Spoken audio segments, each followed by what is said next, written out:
Paz, envíame más información. Para que el tiempo que compartimos sea más productivo, prepárate con un cuaderno, libreta y un bolígrafo para tomar notas sobre las escrituras que discutiremos en este diálogo celestial.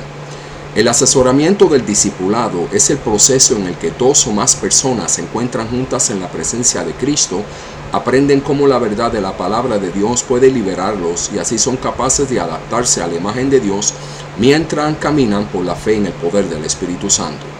Debido a que nos identificamos con Cristo en su muerte y resurrección, hemos sido transformados en nuevas criaturas, de modo que si alguno está en Cristo, nueva criatura es. Las cosas viejas pasaron, he aquí todas son hechas nuevas. Segunda de Corintios capítulo 5 verso 17.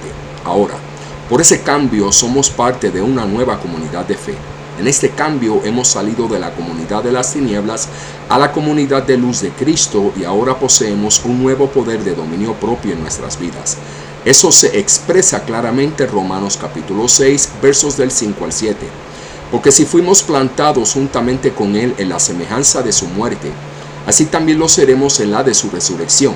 Sabiendo esto, que nuestro viejo hombre fue crucificado juntamente con Él, para que el cuerpo del pecado sea destruido, a fin de que no sirvamos más al pecado, porque el que ha muerto ha sido justificado del pecado.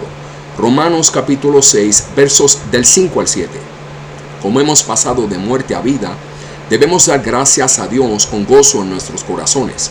Con gozo, dando gracias al Padre que nos hizo aptos para participar de la herencia de los santos en luz, el cual nos ha librado de la potestad de las tinieblas y trasladado al reino de su amado Hijo, en quien tenemos redención por su sangre, el perdón de pecados. Colosenses capítulo 1 versos del 12 al 14. Todo lo que tenemos ahora lo perderemos algún día. Jean Elliott, un misionero que fue asesinado junto con otros 4 hombres por los indios Auca en el Ecuador, América del Sur, en el 1956, dijo: no es tonto quien da lo que no puede mantener para ganar lo que no puede perder. Pablo dijo: pero cuantas cosas eran para mi ganancia, las he estimado como pérdida por amor de Cristo, y ciertamente aún estimo todas las cosas como pérdida por la excelencia del conocimiento de Cristo Jesús, mi Señor, por amor del cual lo he perdido todo y lo tengo por basura para ganar a Cristo. Filipenses capítulo 3 versos del 7 al 8. Paz en la tierra, buena voluntad hacia los hombres. Eso es todo lo que el mundo quiere. Ese es un gran deseo, pero una meta equivocada. Nadie puede garantizar la paz externa porque nadie puede controlar a las personas ni a las circunstancias. Las naciones firman y rompen tratados de paz con una regularidad aterradora. Un grupo de marchantes de la paz se enfrenta a otro grupo de marchantes de la paz y terminan golpeándose unos a otros en la cabeza con sus pancartas. Las parejas se lamentan de que habría paz en su casa si solo él o ella hiciera lo que yo deseo. Cuando la sabiduría de Dios nos enseña, el amor es sufrido, es benigno. El amor no tiene envidia, el amor no es jactancioso, no se envanece, no hace nada indebido, no busca lo suyo, no se irrita, no guarda rencor, no se goza de la injusticia, mas se goza de la verdad. Todo lo sufre, todo lo cree, todo lo espera, todo lo soporta. El amor nunca deja de ser, pero las profecías se acabarán y cesarán las lenguas. Y la ciencia acabará. Primera de Corintios capítulo 13 versos del 4 al 8. La paz de Dios es interna, no externa. Si ya invistases a Jesucristo a entrar en tu corazón, la paz con Dios es algo que ya tienes. Mas a todos los que le recibieron, a los que creen en su nombre, les dio potestad de ser hechos hijos de Dios. Juan capítulo 1 verso 12. Justificados pues por la fe, tenemos paz para con Dios por medio de nuestro Señor Jesucristo. Romanos capítulo 5 verso 1. Cuando se trata de relaciones, Dios es un Dios personal. ¿Y cómo es personal? Imagina que el Todopoderoso te envía un mensaje de texto a su celular. Te llamaré esta tarde a las 5 de la tarde. Anhelo hablar contigo y tener comunión contigo. Imagínate a las 5 en punto PM exactamente. Dios siempre está a tiempo, llamándote y diciéndote: amigo, por lo tanto, ya que has sido justificado por medio de la fe, tienes paz conmigo a través de mi Hijo, tu Señor Jesucristo. ¿Te imaginas a Dios diciéndote esto? En realidad lo hizo. ya te dijo a través del mensaje de texto de Romanos capítulo 5, verso 1. La buena nueva del Evangelio es siempre y eternamente será buena. De hecho, eso es lo que significa el Evangelio. Buenas noticias. En un mundo lleno de ambigüedad, indecisión y duda, el Evangelio sigue siendo una buena noticia para siempre. La paz de Dios es algo que necesitas apropiarte diariamente en tu mundo interior, en medio de las tormentas que se enfurecen en el mundo externo. La paz os dejo, mi paz os doy. Yo no os la doy como el mundo la da. No se turbe vuestro corazón ni tenga miedo. Juan capítulo 14, verso 27. Muchas cosas pueden perturbar tu mundo externo, porque no puedes controlar todas tus circunstancias y relaciones. Sin embargo, puedes controlar el mundo interior de tus pensamientos y emociones, permitiendo diariamente que la paz de Dios gobierne en tu corazón. El caos puede estar ocurriendo a tu alrededor, pero Dios es más grande que cualquier tormenta. Hoy no me pasará nada que Dios y yo no podamos resolver. La adoración personal, la oración y la interacción con Dios y yo no podemos resolver. La palabra de Dios os permite experimentar la paz de Dios. Por nada estéis afanosos, sino sean conocidas vuestras peticiones delante de Dios en toda oración y ruego con acción de gracias. Y la paz de Dios, que sobrepasa todo entendimiento, guardará vuestros corazones y vuestros pensamientos en Cristo Jesús. Filipenses capítulo 4, versos del 6 al 7. Y la paz de Dios gobierna en vuestros corazones, a la que asimismo fuisteis llamados en un solo cuerpo, y sed agradecidos. La palabra de Cristo mora en abundancia en vosotros, enseñándoos y exhortándoos unos a otros en toda sabiduría, cantando con gracia en vuestros corazones al Señor, con salmos e himnos y cánticos espirituales. Colosenses capítulo 3, versos del 15 al 16. Caminar por la fe es simplemente elegir creer que lo que Dios dice es verdad y vivir como resultado por el poder del Espíritu Santo. La fe en Dios, creyendo lo que Dios dijo, es la manera cristiana de vivir, y el razonamiento filosófico humanista es el camino humano, pero a menudo están en conflicto. Tener fe en Dios no es irrazonable, y no estoy sugiriendo que ignores tu responsabilidad de pensar. Por el contrario, Dios nos exige que pensemos y tomemos decisiones conscientes. Dios es un Dios racional y obra a través de nuestra capacidad de razonar. El problema es que nuestra capacidad de razonar es limitada y propensa a la racionalización. El Señor dijo: como son más altos los cielos que la tierra, así son mis caminos más altos que vuestros caminos, y mis pensamientos más que vuestros pensamientos. Isaías capítulo 55, verso 9. Somos incapaces de determinar los pensamientos de Dios a través del razonamiento humano. Por lo tanto, dependemos de la revelación divina. El humanista diría: no lo veo a la manera de Dios, o no creo en el camino de Dios, así que lo haré a mi manera. Salomón nos instó a vivir el camino de Dios cuando escribió: fíate de Jehová de todo tu corazón y no te apoyes en tu propia prudencia. Reconócelo en todos tus caminos y Él enderezará tus veredas. Proverbios capítulo 3, versos del 5 al 6. Tu fuerza estará determinada por tu convicción personal de que el camino de Dios siempre es correcto y por lo comprometido que estás de creerle. Tu debilidad espiritual se lleva desde dentro y está determinada por la cantidad de tiempo y energía que inviertes en pensamientos entretenidos que son contrarios a la palabra de Dios. Estos obstáculos espirituales están saturados de mecanismos de defensa y fortalezas levantadas contra el conocimiento de Dios. Cuanto más tiempo y energía inviertas en contemplar tus propios planes sobre cómo vivir tu propia vida, menos probabilidades tendrás de buscar el plan de Dios. Comienzas a dar vueltas de un lado a otro entre reconocer el plan de Dios y apoyarte en tu propio entendimiento. Santiago llamó a este tipo de pensamiento doble ánimo. El hombre de doble ánimo es inconstante en todos sus caminos. Santiago capítulo 1, verso 8. Cuando continúes vacilando entre el plan de Dios y tu plan, tu crecimiento espiritual se atrofiará, tu madurez en Cristo será bloqueada y tu experiencia diaria como cristiano estará marcada por el cinismo, la desilusión, el desaliento, la derrota. Y porque permanecerás así si Dios ya nos prometió a todos a través de la gracia, antes en todas estas cosas somos más que vencedores por medio de aquel que nos amó. Romanos capítulo 8, verso 37. Sin embargo, tu carne todavía genera pensamientos e ideas humanistas. Tu carne es esa parte de ti que fue adiestrada para vivir independientemente de Dios antes de convertirte en cristiano. Antes de la salvación no había un plan de vivir para Dios por fe en tu vida. Fuiste separado de Dios, ignorante de sus caminos y decidido a tener éxito y sobrevivir por tus propios recursos y habilidades naturales. Cuando naciste de nuevo, Pablo lo describe de esta manera: de modo que si alguno está en Cristo, nueva criatura es, las cosas viejas pasaron, y aquí todas son hechas nuevas. Segunda de Corintios capítulo 5, verso 17. Te convertiste en una nueva persona. Si el concepto del nuevo nacimiento en Cristo es un concepto que no entiendes, significa que aún no lo has experimentado. Todo lo que tienes que hacer es arrepentirte de tus pecados en oración, pidiendo a Jesucristo que entre en tu corazón como Señor, Rey y Salvador, y tu alma y tu corazón estarán llenos de gozo y paz. Tu corazón se convertirá en uno con el corazón de Dios, tu Creador. Eso es comunión. Cuando naciste de nuevo, nadie presionó el botón borrar en tu memoria. Traíste contigo a tu nueva fe todos los viejos malos hábitos y patrones de pensamientos de la carne. Pablo describe esto dentro de los confinamientos de su propia experiencia.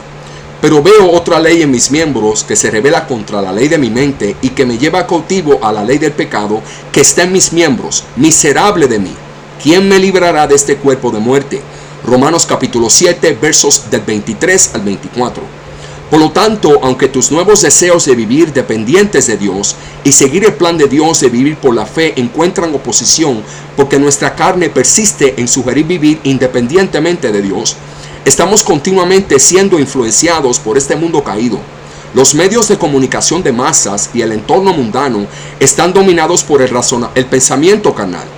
Dios nos llamó a elevarnos por encima del pensamiento carnal para pensar como Él cuando nos dijo: no os conforméis a este siglo, sino transformaos por medio de la renovación de vuestro entendimiento, para que comprobéis cuál sea la buena voluntad de Dios, agradable y perfecta. Romanos capítulo 12, verso 2. El Dios de este mundo se ha opuesto a la palabra de Dios desde el jardín del Edén fue introducido a esta tierra. Este padre de mentiras tentará, acusará y engañará a los hijos de Dios, tal como lo hizo con Adán y Eva, si se lo permitimos. Además, los falsos profetas y maestros, los medios y los espíritus también desviarán a muchos. La esencia de la batalla por la mente es el conflicto entre seguir el plan de obediencia de Dios o vivir nuestras vidas independientemente de Él y seguir los impulsos del mundo, la carne y el diablo. La sabiduría declara: no améis al mundo, ni las cosas que están en el mundo. Si alguno ama al mundo, el amor del Padre no está en él, porque todo lo que hay en el mundo, los deseos de la carne, los deseos de los ojos y la vanagloria de la vida no proviene del Padre, sino del mundo. Y el mundo pasa y sus deseos, pero el que hace la voluntad de Dios permanecerá para siempre. Primera de Juan capítulo 2, versos del 15 al 17. La voz del libre albedrío nos cuenta una historia. ¿Vamos a pasar con el mundo con sus deseos o vamos a hacer la voluntad de Dios y permanecer para siempre? Tú puedes pensar que eres una víctima indefensa en esta batalla, siendo abofeteado de un lado a otro como un disco de hockey, pero tú eres cualquier cosa menos indefenso. De hecho, Dios ha proporcionado todo lo que necesitamos para ganar esta batalla por nuestras mentes. La naturaleza de la batalla se presenta en 2 de Corintios capítulo 10, versos del 3 al 5. Pues aunque andamos en la carne, no militamos según la carne. Porque las armas de nuestra milicia no son carnales, sino poderosas en Dios para la destrucción de fortalezas, derribando argumentos y toda altivez que se levanta contra el conocimiento de Dios y llevando cautivo todo pensamiento a la obediencia a Cristo. Las armas de este pasaje son diferentes de la armadura defensiva descrita en Efesios capítulo 6. Echemos un vistazo a estas armas. Por lo demás, hermanos míos, fortaleceos en el Señor y en el poder de su fuerza. Vestíos de toda la armadura de Dios para que podáis estar firmes contra las acechanzas del diablo. Porque no tenemos lucha contra sangre y carne, sino contra principados, contra potestades, contra los gobernadores de las tinieblas de este siglo, contra huestes espirituales de maldad en las regiones celestes. Por tanto, tomad toda la armadura de Dios para que podáis resistir en el día malo. Y habiendo acabado todo, estar firmes. Estad pues firmes, ceñidos de vuestros lomos con la verdad, y vestidos con la coraza de justicia, y calzados los pies con el apresto del evangelio de la paz. Sobre todo, tomad el escudo de la fe, con que podáis apagar todos los dardos de fuego del maligno. Y tomad el yelmo de la salvación y la espada del Espíritu, que es la palabra de Dios, orando en todo tiempo con toda oración y súplica en el Espíritu, y velando en ello con toda perseverancia y súplica por todos los santos. Efesios capítulo 6, versos del 10 al 18. Orando en todo momento en el Espíritu con toda oración y súplica. Para ello, mantente alerta con toda perseverancia, haciendo súplicas para todos los santos. Señor, tu palabra nos promete, porque has puesto a Jehová, que es mi esperanza, al Altísimo por tu habitación. No te sobrevendrá mal, ni plaga tocará tu morada, pues a sus ángeles mandará acerca de ti, que te guarden en todos tus caminos. Salmo capítulo 91, versos de 9 al 11. ¿Puedes enviarme los ángeles asignados a mí, mis guardaespaldas celestiales? La imagen presentada aquí es similar a un ariete ofensivo que está diseñado para derribar fortalezas. ¿Cuáles son esas fortalezas o fortalezas de la mente y cómo se han planteado contra el conocimiento de Dios? Recuerda que todos nacimos físicamente vivos, pero espiritualmente muertos en un mundo caído.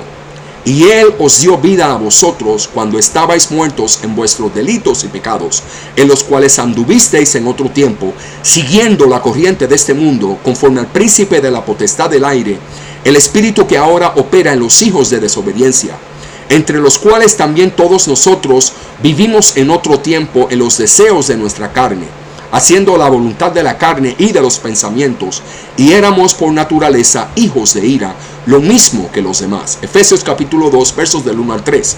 No teníamos ni la presencia de Dios en nuestra vida, ni el conocimiento de sus caminos. Así que aprendimos a vivir nuestra vida independientemente a Dios. Los bebés no tienen vocabulario, ni actitudes ni creencias sobre nada. Todo lo que aprendimos en los primeros años formativos de nuestras vidas se asimiló del entorno en el que fuimos criados de dos maneras. Primero, aprendimos principalmente de experiencias prevalecientes. Las actitudes y creencias se formaron a partir de la exposición a largo plazo a los hogares en los que se criaron, los barrios donde jugamos, las escuelas a las que asistimos, los amigos que teníamos y las iglesias a las que asistíamos o no asistimos. Todas estas experiencias de la infancia dieron forma a nuestra cosmovisión. Cosmovisión es la imagen o figura general de la existencia, realidad o mundo que una persona, sociedad o cultura se forman en una época determinada. Es importante darse cuenta que dos niños criados en el mismo entorno interpretarán sus experiencias de manera diferente. Dos niños también pueden tener experiencias infantiles radicalmente diferentes. Uno podría ser criado en un ambiente amigable donde los padres protegían a los niños de las influencias dañinas. Otro niño podría ser criado en un ambiente hostil y expuesto a la inmundicia de este mundo. Sin embargo, ambos necesitan a Cristo por igual. Las creencias y actitudes también se forman en nuestras mentes a partir de experiencias traumáticas como la muerte de un padre, un divorcio en el hogar o abuso mental, físico o sexual. A diferencia de las experiencias prevalecientes que se asimilan en nuestra mente con el tiempo, esas experiencias traumáticas se forman en nuestras mentes debido a su intensidad y dejarán impresiones duraderas. El punto es que estábamos conformados a este mundo, aunque de manera diferente, y todavía podemos serlo. Aún como cristianos, todavía podemos sentirnos tentados a vivir nuestra vida independientemente de Dios. Pecado. Porque estamos viviendo en un mundo caído. Esa es la razón por la que Dios, a través del apóstol Pablo, nos aconseja: no reine pues el pecado en vuestro cuerpo mortal, de modo que lo obedezcáis en sus concupiscencias, ni tampoco presentéis vuestros miembros al pecado como instrumentos de iniquidad, sino presentaos vosotros mismos a Dios como vivo de entre los muertos, y vuestros miembros a Dios como instrumentos de justicia. Romanos capítulo 6, versos del 12 al 13. Las tentaciones siempre vienen por medio de un pensamiento, y la clave para resistir la tentación es llevar ese pensamiento inicial cautivo a la obediencia de Cristo. ¿Cómo podemos tomar los pensamientos carnales y con palabras cautivos de la obediencia de Cristo? Pablo nos enseña la fórmula de Dios. por nada estéis afanosos, sino sean conocidas vuestras peticiones delante de Dios en toda oración y ruego con acción de gracias. Y la paz de Dios, que sobrepasa todo entendimiento, guardará vuestros corazones y vuestros pensamientos en Cristo Jesús. Por lo demás, hermanos, todo lo que es verdadero, todo lo honesto, todo lo justo, todo lo puro, todo lo amable, todo lo que es de buen nombre, si hay virtud alguna, si algo digno de alabanza, en esto pensad. Lo que aprendisteis y recibisteis y oísteis y visteis en mí, esto haced, y el Dios de paz estará con vosotros. Filipenses capítulo 4, versos del 6 al 9. Escuchemos esta gloria una vez más. Finalmente, hermanos y hermanas, lo que sea verdadero, lo que sea noble, lo que sea correcto, lo que sea puro, lo que sea hermoso, lo que sea admirable, o si algo es excelente o digno de alabanza, piensen en tales cosas. Nos está pidiendo Dios que pensemos en esas cosas. Si pues habéis resucitado con Cristo, buscad las cosas de arriba, donde está Cristo sentado a la diestra de Dios. Poned la mirada en las cosas de arriba, no en las de la tierra. Porque habéis muerto y vuestra vida está escondida con Cristo en Dios. Colosenses capítulo 3, versos del 1 al 3. Hemos muerto, estamos muertos. Está nuestra vida escondida con Cristo en Dios. Sabiendo esto, que nuestro viejo hombre fue crucificado juntamente con él para que el cuerpo del pecado sea destruido, a fin de que no sirvamos más al pecado. Porque el que ha muerto ha sido justificado del pecado. Y si morimos con Cristo, creemos que también viviremos con él. Sabiendo que Cristo, habiendo resucitado de los muertos, ya no muere, la muerte no se enseñoreará más de él. Porque en cuanto murió, al pecado murió una vez por todas. Mas en cuanto vive, para Dios vive. Romanos capítulo 6, versos del 6 al 10.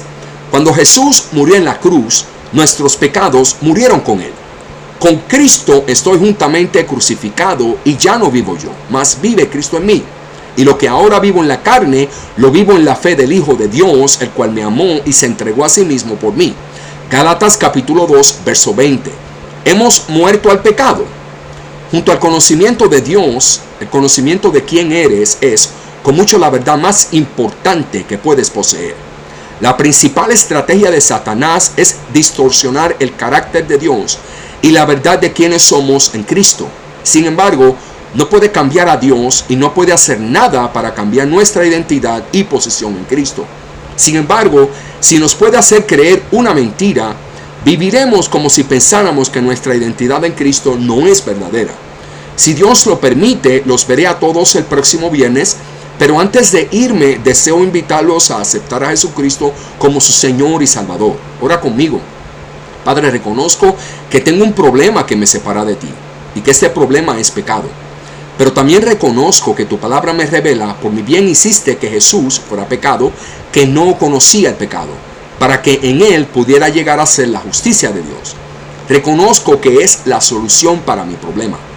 Por favor, ayúdame a convertirme en tu justicia, Dios.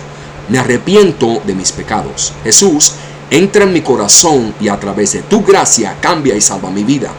Ayúdame a nacer de nuevo. Reconozco que tu palabra dice: ven ahora y razonemos juntos, dice el Señor. Aunque tus pecados sean como escarlatas, serán tan blancos como la nieve. A pesar de que sean rojos como el carmesí, se convertirán en lana.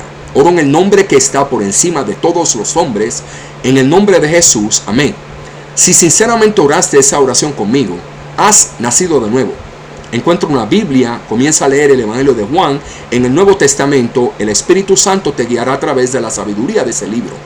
Encuentra una iglesia que enseñe que Jesús es Salvador y Señor y que vendrá pronto, y enseñe que el amor es el sello de la verdad cristiana. Y finalmente ora. La oración es hablar directamente a Dios como es tu mejor amigo.